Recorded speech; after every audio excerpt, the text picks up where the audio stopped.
আমি আজকে ডাটা অথবা মাইলা রান্না করব। আমরা চিটাঙ্গে এগুলোকে মাইলা বলি, মাইলা। তারপরে এখানে কুমিল্লাতে ডাটা বলে। আর আমি ইলিশ শুটকি দিয়ে রান্না করব। ইলিশ শুটকিগুলো আমি পানি দিয়ে বসাই দিছি, তোমরা দেখতেছ। হালকা ধুয়ে আনছি ভালো করে, এগুলোকে ভিজাইয়ে ভালো করে ধুয়ে আনছি। ধুয়ে রান্না করে সিদ্ধ বসাইছি। আমি এগুলো কেমনভাবে রান্না করব যেন ছোট বড় সবাই খাইতে পারে। আর আগে থেকে কড়াইতে তেল গরম করে ওইখানে রসুন, পেঁয়াজ এবং আদা একদম অল্প করে দিছি, রসুনের সংখ্যা বেশি দিছি। শুটকির তরকারিতে রসুন বেশি লাগে। এগুলো গোলাপি কালার করে তোমরা দেখতেছো। এরপরে হলুদের গুঁড়া, মরিচের গুঁড়া, ধনিয়ার গুঁড়া, লবণ আমি অ্যাড করলাম। মানে এগুলোর পরিমাণ অনুযায়ী আমি অ্যাড করলাম। এরপরে ভালো করে লাগিয়ে অল্প পানি দিয়ে আমি ভালো করে কষাবো। এগুলোকে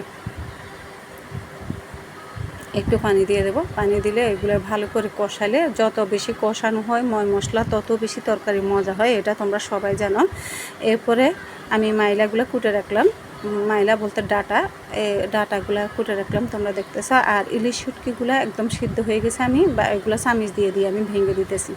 আমি এগুলোকে ছাইকে তারপরে তরকারিতে দেবো, যেন ছোটো বড়ো সবাই খাইতে পারে, কাঁটা যেন না যায়। তোমরা দেখতে থাকো আমি কীভাবে এগুলো দিই।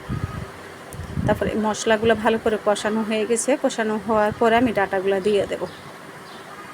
ডাটাগুলো দিয়ে উল্টে পাল্টা এগুলোকে ভালো করে মশলা লাগবে আমি বেশি করে কষাইছি, যে জানো যে বেশি করে কষালে তরকারি খুবই মজা হয়। এরপরে আমি শুটকির ইয়েগুলো বা সাইকেগুলোর মধ্যে দিয়ে দেবো। দেখো আমি একটা খাড়ি বসাইছি, খাড়ির উপরে শুটকিগুলো দিয়ে আমি ঢেলে দেবো।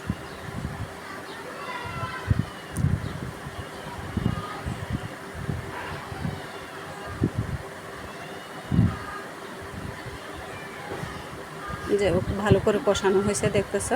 এই কষানোর উপরে আমি পেঁয়াজু ভাজি করে রাখছিলাম। পেঁয়াজগুলো আমি পেঁয়াজ কিংবা কাঁচামরিচ কিছু দিই নেই।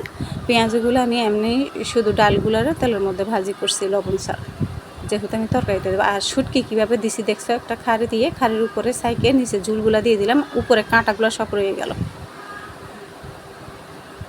এতে করে ছোট বড় সবাই খেতে পারবে।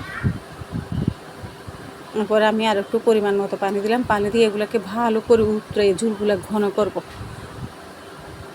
ভালো করে উতরাবো। এগুলো হাই হিটে আমি প্রায় 10-15 মিনিট ভালো করে এগুলোকে আমি উতরাবো। উতরাইয়ে আমি ঝুল কমাবো এগুলার। দেখছো ঝুল কমে গেছে, ঝুল কমে পেঁয়াজগুলো উপরের দিকে উঠে গেছে। এতে করে শুটকির কোনো কাটা থাকবে না, কারণ শুটকিগুলো আমি ছাইকে দিছি। দেখছো তোমরা সবাই দেখো, পেঁয়াজগুলো একবার ভালো করে উতরে উপরের দিকে উঠে গেছে। খুবই সুন্দর একটা কালার আসছে, খুবই সুন্দর হয়েছে। খেতে কিন্তু অসাধারণ হয়েছে, তোমরা দেখতে পারো। কারণ এইভাবে যদি শুটকি দিয়ে রান্না করা যায়, ছোট বড় সবাই খাবে। অনেক সময় ছোটরা তরকারি খেতে চায় না, শুটকির তরকারি খেতে চায় না কাঁটার জন্য। আর আমি এইভাবে রান্না করলাম যেন ঘরের সবাই খাইতে পারে।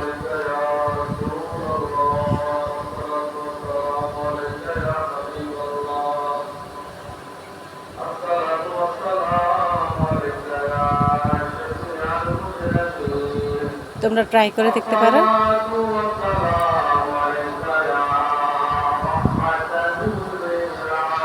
আজান দিতেছে, আমি তেমন কথা বলতেছি না, আজানের সময় কথা বলতে নাই।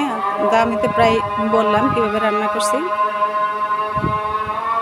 আজানটা